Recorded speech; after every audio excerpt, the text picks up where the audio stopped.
ยกที่สองตีมวยก็มาแล้วแข้งขวาแวะไปทัมโบมาขวาชวนกันโบ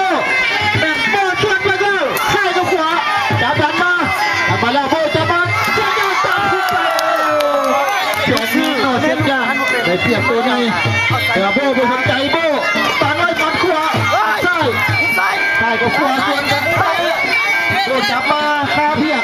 กรรมการแยกออกมาโอ้เอาเสียงยางเตะขาปัดใส่พุ่งไปเอาตีเข้าใส่เอาแต่โบยังสบายโบมีมัดขวาเทียมแข้งขวาไปจับได้ปัดโอ้พลิกไปพลิกมาแข่งปะทะทั้งโบก็จะ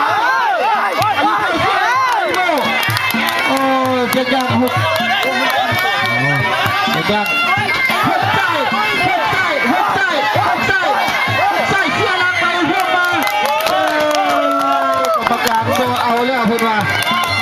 ไอเลี้ยงคือไปเลยนะไอเลี้ยงเอานักกีฬาเลยโอ้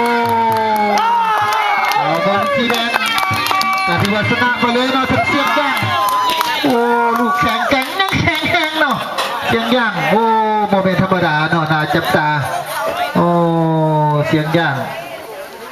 โมเมนต์ธรรมดาแต่ที่ว่าเคยไปต่อยเวทีมวย